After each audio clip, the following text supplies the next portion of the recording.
magacayga waxaa la yidhaahdaa cali xasan maxamed waxaa laygu naanaysaa cali mareexaano reer burco ayay yaqaaneen marka hore doorashadan socota anigu waxaan ahay nin dhalinyaro ah 45 nin gobolka ka sharaxan ninka ugu da'da lebaan marka waxaan u taaganahay horta marka hore dhalinyarada gobolka Togdheer waxaan doonayaa haddii baarlamaanka tahay iyo haddii ay gobolka tahayba haddii aan ku guuleysto hawshan inaan dhalinyarada gobolka xuquuqdooda uga doodo golaha baarlamaanka ee ay ka mid tahay koow shaqo la'aanta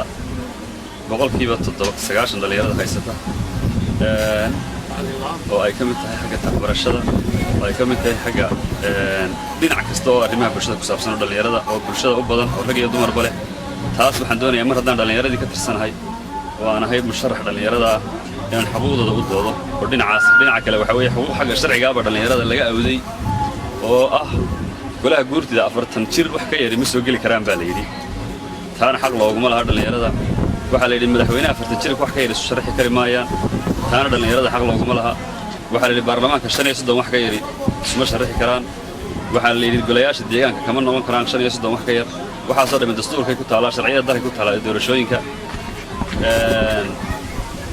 taasna waxaan doonayaa inaan ka hadlo oo ka dagaalamo oo halgamo oo xuquuqdaasna dhalinyarada aan soo dhiciyo waayo marka aynu eegno shuruucda islaamku qaangaadh buu yaqaanaa qofkaas qaangaadh ma yahay oo caqligiisu ku filan yahay laakiin wax loo xadiday oo la yidhi markuu intaa yahay unbuu xil qaban karaa intaa markuu yahay ma qaban karo waxay la tahay inaanay wax jira ahayn majority mujtamaca dhalinyarada ahaa ayaa loo diiday marka taasna waan ugu maqanahay dhalinyarada waan soo celinayaa dhammaanna anigoo aan qabiil ku xidhin oo siyaabo kale u xidhin dhalinyarada gobolka gebi ahaanba ayaan u sharaxanahay codkana aan kaga doonayaa waxna aan la qabanayaa taas waxaa raacda xaqa iyo xuquuqda dalku ka guud ahaan igu leeyahay ee ah inaan dhaqaalaha u daryeelo iyo kharash